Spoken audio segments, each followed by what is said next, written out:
At 3 o'clock in the afternoon on December 25th, 1944, the cold in Alsace was sharp and clear. In Saint-Julien, a small French village, the last scattered gunshots had already slipped south with the retreating line. Lieutenant Otto Grün stood at the edge of the village square with his spine held straight, like an old tree bowed under snow, yet refusing to fall. He was 52.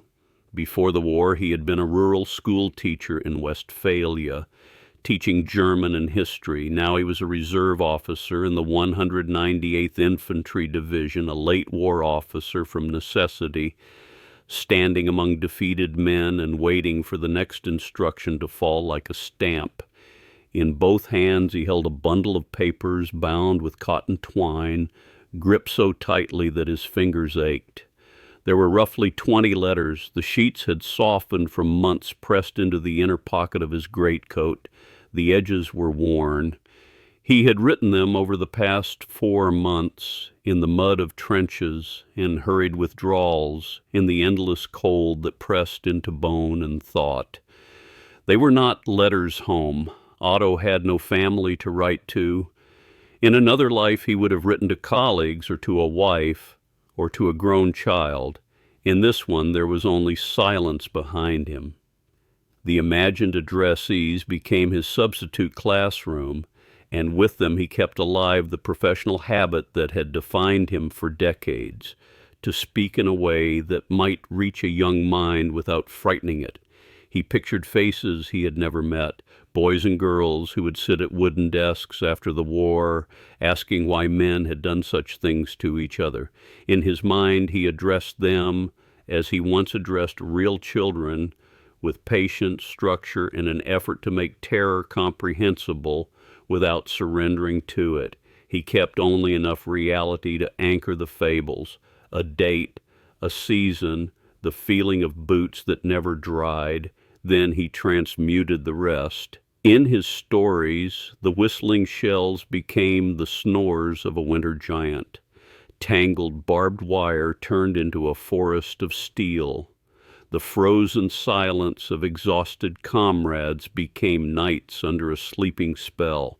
With a stubborn, almost willful elegance, he distilled the grotesque present into something he believed might carry lasting value. Beauty, metaphor, a mild warning spoken without shouting. The writing had become a ritual that kept his mind from coming apart. It was the last bastion of Otto Grün, the teacher inside Otto Grün, the soldier. Across the square, the American temporary command post, set up in what had been the village hall, ran with brisk order. Jeeps came and went. Soldiers carried crates and folders. Signalmen stretched lines and fixed them to walls. A kind of efficient vitality replaced the stagnant heaviness that had settled over the village during the last phase of German occupation. It was also different from the German army's own noise, so often laced with equal parts frenzy and fatigue. Otto watched the activity with a mixture of humiliation and wary fascination, as if he were watching a foreign method of thinking. The order came from a U.S. Army sergeant with a hoarse voice and a tired face, delivered in blunt German. All personal written materials, letters, diaries, notes must be surrendered immediately for review. Standard procedure. A murmur moved through the group. For many of the soldiers, it meant little. They carried only family letters or nothing at all. For Otto, it felt like being asked to hand over his lungs. Cold tightened in his chest. His fingers cinched the twine until it bit into skin. Surrender had already taken his weapon, his freedom, his uniform's meaning. Now it reached for the one thing he had built that was not strictly military. Behind the table sat a young officer. His shoulder insignia marked him as a lieutenant. He looked not yet 30. His blond hair was clipped close. His blue eyes carried the calm concentration of someone trained to focus on tasks, not souls. Forms and folders lay spread before him. A soldier beside him sorted seized items into piles. Otto reached the table, drew a steadying breath, and placed the bundle down with care, sliding it forward. His throat was dry. He tried to speak. "These letters," he began in German, and stopped. He wanted to say, "They are stories meant for children." He wanted to build a bridge, however thin, before the bundle vanished into other hands. The lieutenant's nameplate read DAVIS. He lifted his gaze, glanced at the bundle, then returned his attention to Otto's face. His question, translated by a nearby soldier with some German, came without hesitation. "Name, unit of origin." The procedure began. Otto gave his information. Lieutenant Davis wrote it down, took up the bundle, felt the thickness of the stack, and pulled out a blank label. With a pen, he wrote PRD-1225-Alpha. Pending review document 1225 Alpha. Otto felt his stomach drop. 4 months of midnight murmurs and careful metaphors, the small architecture he had built against emptiness, entered this new system under a cold serial number. "These," Davis said as he affixed the label to the twine, "will go to the translation team for an initial content summary. We need to confirm there is no actionable military intelligence, no information on unit movements, and no propaganda of any kind." His tone was flat, as if he were describing the destination of a crate.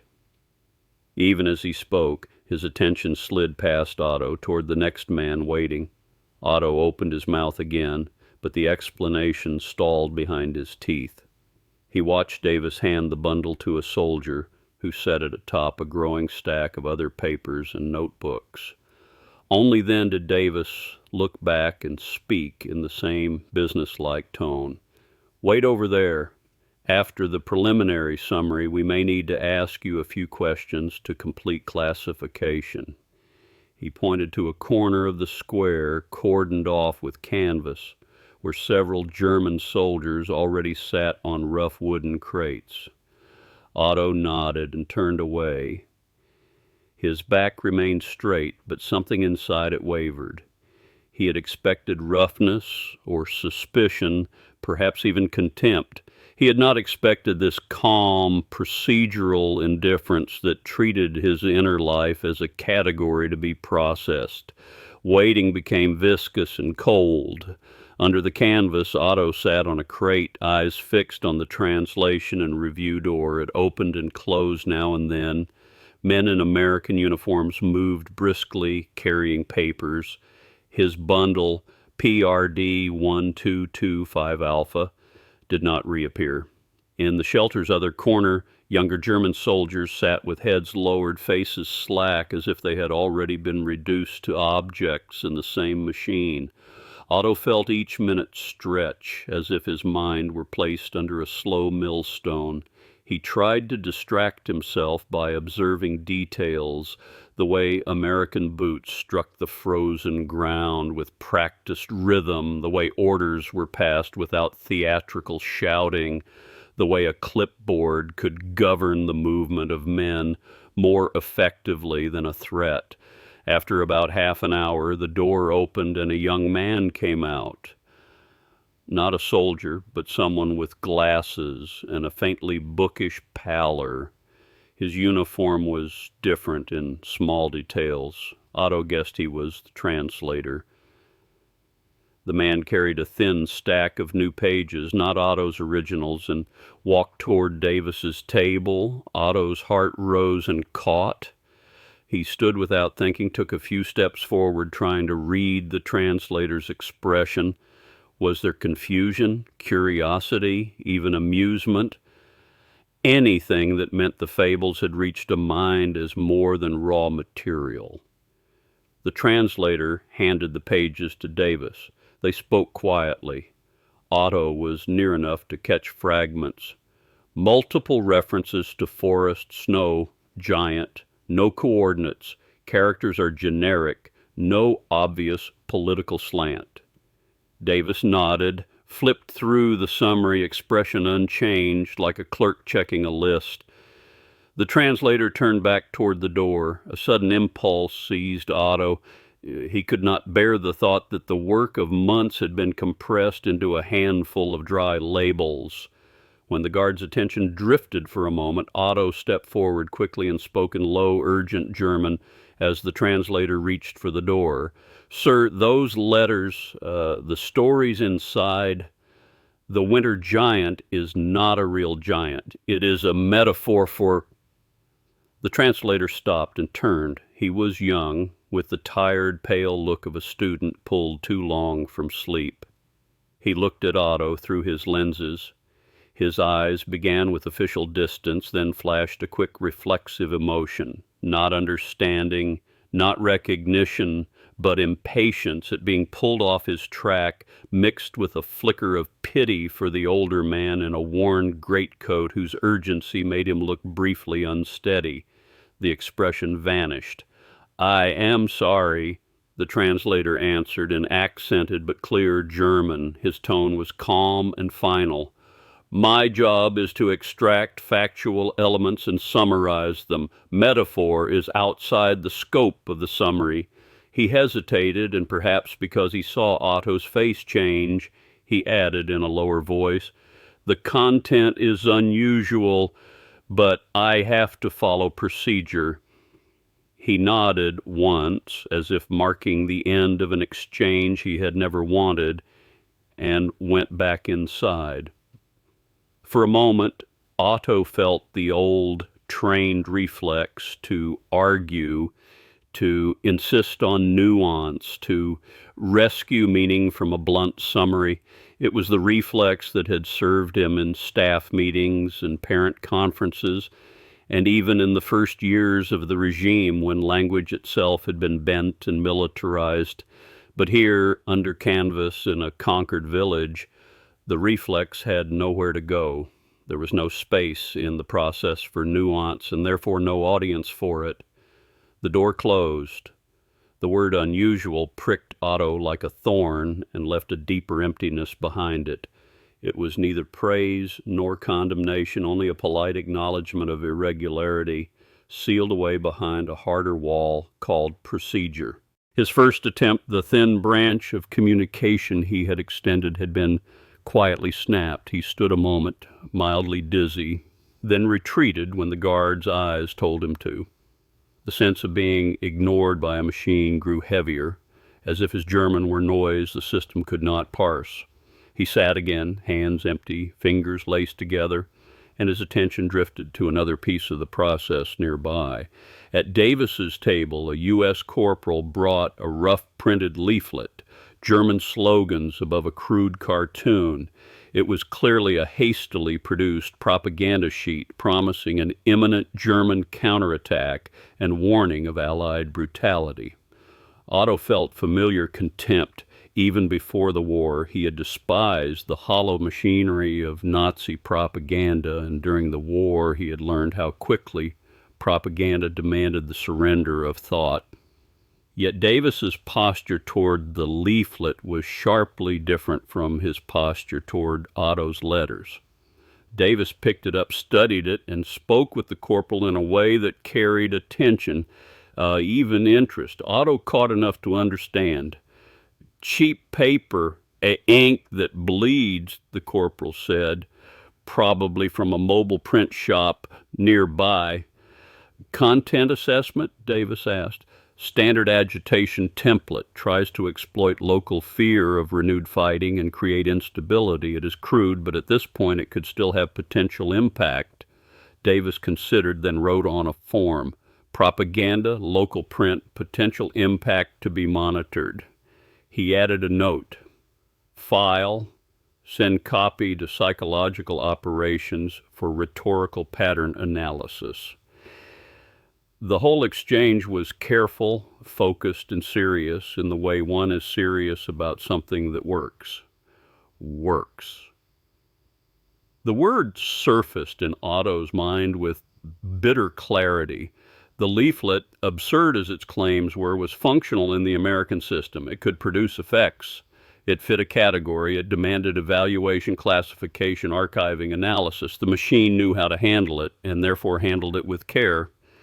And his letters, his winter giant, his forest of steel, his sleeping nights, the translator's summary had already concluded that they carried no military intelligence and no propaganda intent. They were neither threat nor utility. So what were they to a war machine built to control, manage, and respond? Otto felt cold climb his spine. He brushed the edge of a logic he had not wanted to see. The system responded only to signals it could process. His letters transmitted a frequency. The system did not have a device to receive. The door opened again. The translator emerged with an even shorter final summary and handed it to Davis with a nod. Davis read, then lifted his eyes and scanned the waiting area until he found Otto. He signaled the guard. "Otto Grün," the guard called in German. "Come here. The officer has questions." Otto stood and adjusted his greatcoat. His heartbeat was slow and heavy now, stripped of his earlier longing. What remained was the quiet one feels before a verdict. He walked to the table. On it lay two things side by side, the crude propaganda leaflet, neatly labeled, and the thin pages summarizing PRD 1225-alpha. His world had already been compressed into paper without warmth. Otto halted and inclined his head slightly. Davis's gaze moved between Otto and the summary pages. There was no sharp scrutiny, only the attention of someone executing a checklist. Through the translator, Davis spoke in an even voice. "Mr. Otto Grün, based on the preliminary summary, we need to confirm a few points to complete final classification of item PRD 1225-alpha. Answer truthfully." Otto nodded. His throat felt tight. "First question," Davis said, eyes on the summary. "Do these letters transmit any form of military orders, unit movement information, or actionable intelligence concerning manpower, equipment, supply, and so forth?" Otto drew a deep breath. "No, Lieutenant," he answered, surprising himself with the steadiness of his voice. "They contain nothing of that kind, no orders, no specific intelligence." A thin hope rose, as if this were the opening he needed. While the translator relayed his answer, Otto added quickly in the patient tone of a teacher, "They are stories, fables I wrote.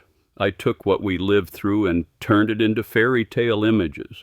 The point was to think about fear and loneliness and the small flicker of human light in this environment. It is a literary attempt, nothing more." The translator conveyed it. Davis listened without visible reaction, and when the phrase "literary attempt" came through, he flicked his eyes toward the summary as if searching for a checkbox. There was none. As soon as the translation ended, Davis moved to the next question without comment, as if Otto's extra explanation were ambient noise. Otto felt the humiliation of being treated as a mouth attached to a data point. He had expected to be judged as a German, perhaps as an enemy, perhaps as a man of a discredited system.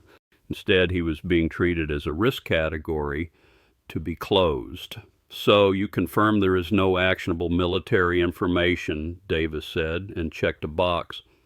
"Second question, are you attempting, through these letters, any form of political propaganda, ideological indoctrination, or influence on morale, whether to encourage or to undermine of any target group, including German soldiers or potential readers?" Cold disappointment hit Otto, followed by anger. They were not listening.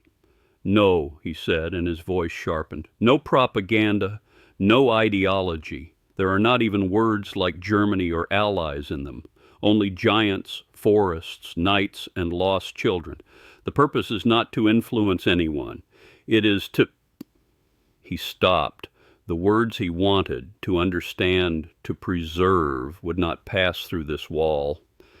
In his mouth they suddenly sounded like emptiness. The translator carried his denial.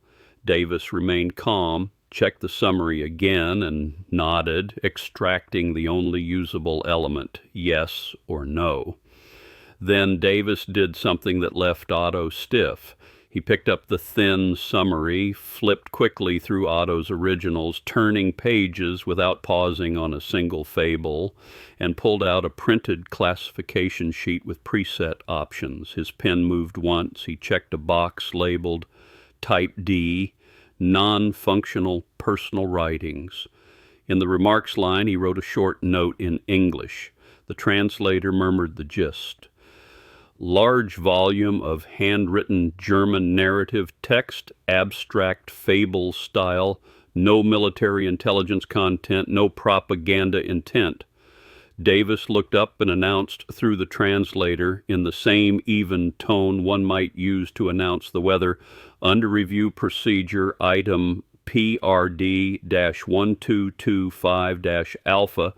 The letters you surrendered is classified as Type D, non-functional personal writings, determined to have no military intelligence or propaganda value, no archiving required, no further action. Review is complete.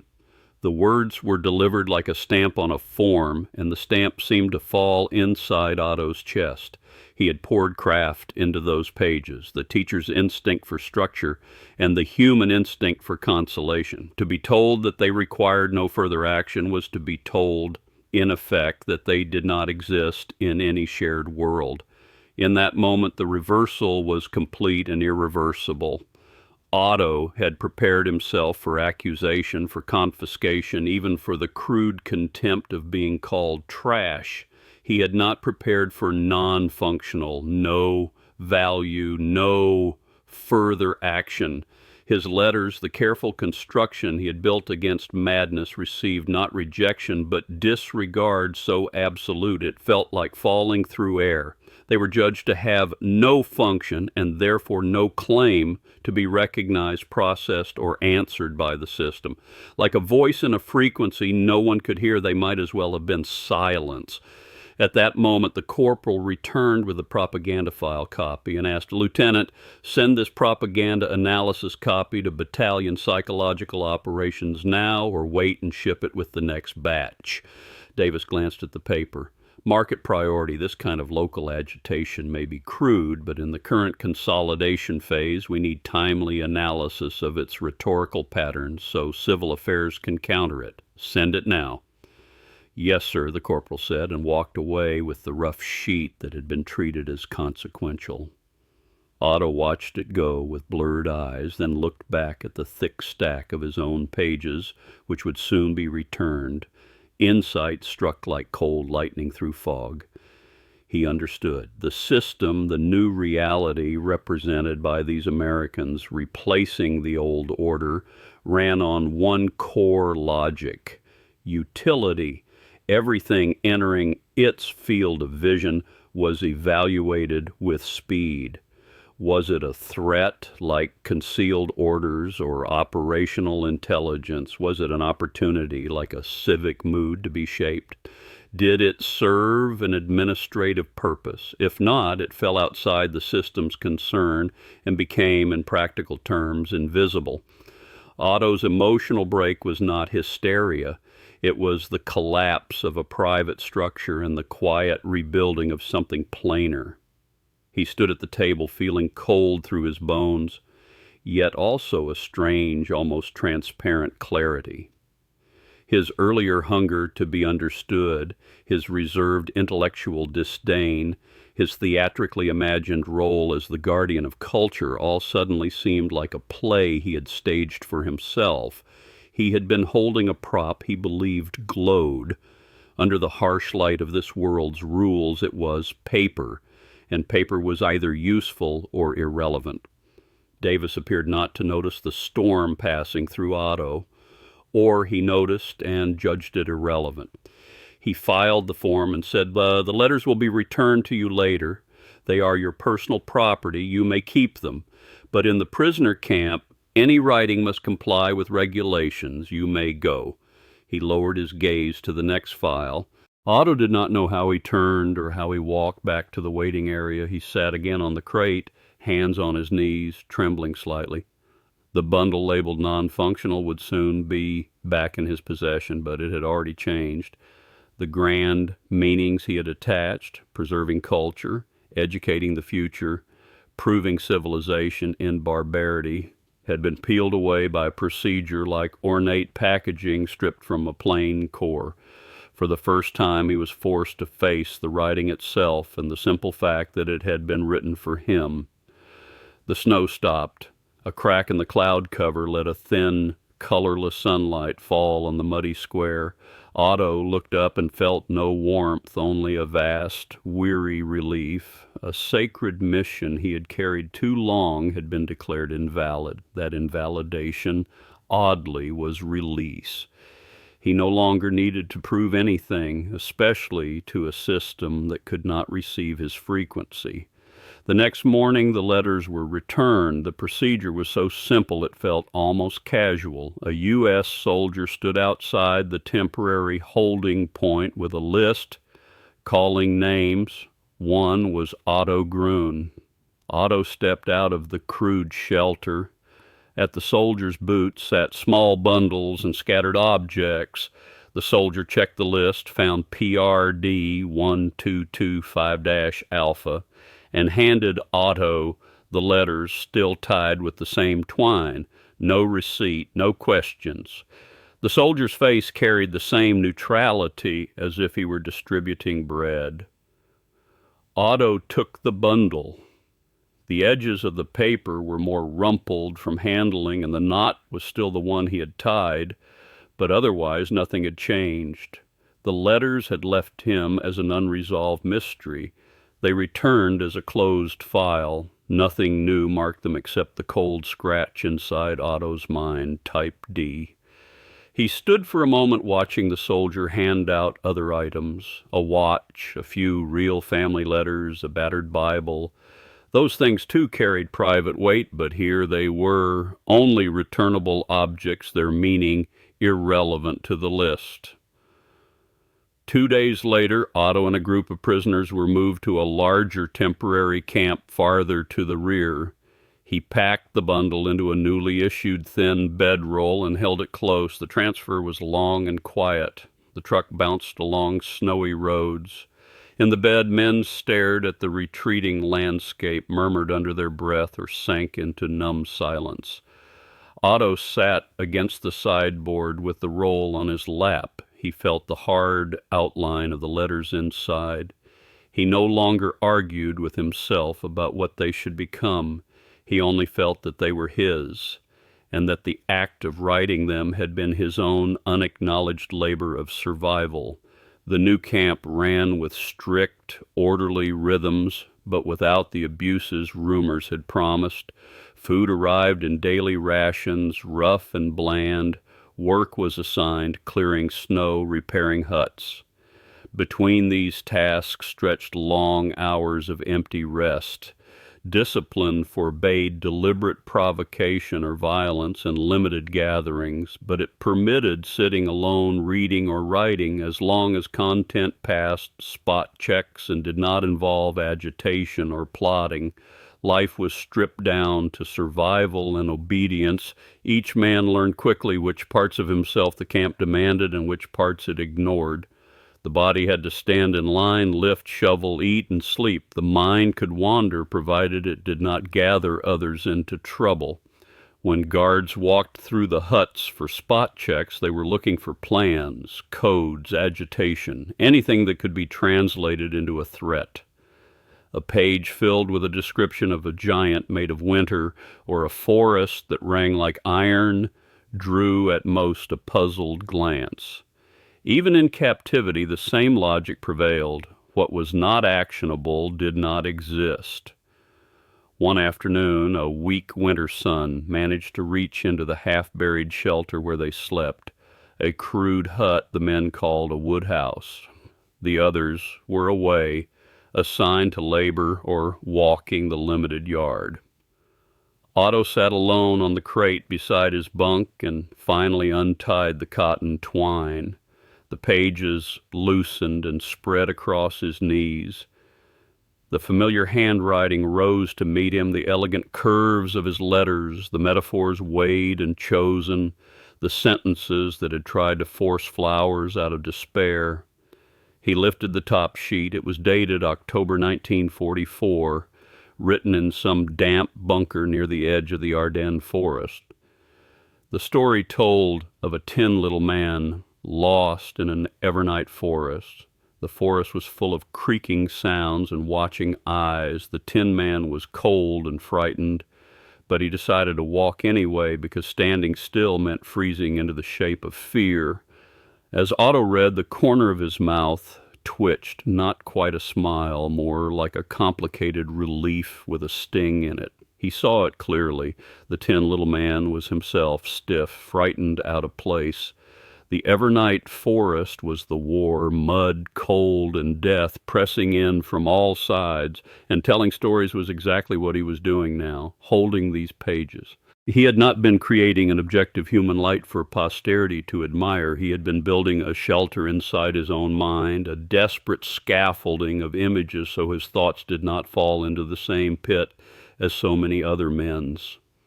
He read on, letter after letter. In each, the core motive surfaced with unflinching clarity. The winter giant was his way of giving the incomprehensible, annihilating artillery a face. The sleeping nights were a morning for comrades sliding into numbness and a warning not to follow. The forest of steel was his immediate sense of modern war's mechanized, dehumanizing shape, transformed into an alien beauty to blunt the raw terror. Every metaphor, every careful conversion of horror into image was driven not by the duty of culture, but by the immediate need to endure. He noticed tremors in the strokes along some margins, left by hands numb with cold or by distant impacts shaking the ground. He saw lines crossed out, not for style, but because panic had snapped the thread of thought. In the gaps between paragraphs, he found small, unconscious doodles, warped stars, twisted leaves, made when his attention drifted. They were not art. They were only the scratching of a lonely mind on paper. A great relief came with a faint dizziness, as if he had carried a boulder carved with duty and discovered it was hollow plaster that crumbled at a touch. He let it go. Not the writing itself, but the belief that the writing had to bear enormous meanings. Responsibility to educate, the survival of culture, a symbol of resistance against barbarity. Those grand narratives had given him strength and had also burdened him with constant fear that he was not doing enough, that he did not deserve the role he had assigned himself. These letters had never been meant to educate some imagined German child of the post-war years. They were the bedtime stories he told himself, a child for a moment inside an adult nightmare, so he could close his eyes, sleep a little, and hope tomorrow might be different, or at least that he would wake. The sunlight slid away from the pages, and the shelter sank back into dimness. Otto gathered the sheets, stacked them carefully, and tied them again with the twine. The care remained, but the meaning had changed. He no longer needed to prove their value to Germany or to America or to any system at all. Their value lay entirely in the fact that they had helped Otto Grün endure his own life and might do so again. It was private self-referential value. It required no certification. Weeks passed. Fighting in Alsace quieted, and the Allied administrative machinery settled in. Order replaced turbulence. In the camp, routine hardened into a fixed rhythm. Otto sometimes continued to write, using saved scraps or the backs of issued forms. What he wrote became smaller, more fragmentary, a line about labor, shoveled snow today.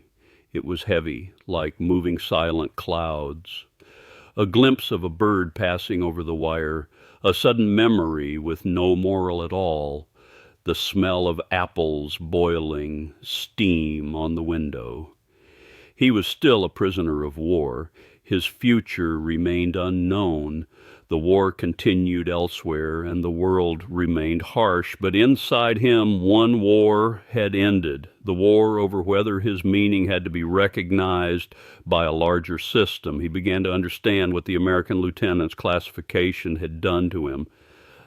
It had not destroyed his writing. It had destroyed a particular illusion about writing, that it must earn legitimacy from an authority outside the self. The system had dismissed his pages, and in doing so it had accidentally freed them from the duty he had chained to them. At dusk, in the shelter, he listened to the guard's regular footsteps and held a short pencil over paper. He expected no reader and aimed at no purpose. Writing itself became a quiet kind of breathing. Outside, the snowfield reflected the last light in a hard white sheen that looked almost clean, as if the world could still present surfaces unmarked by what men did beneath them.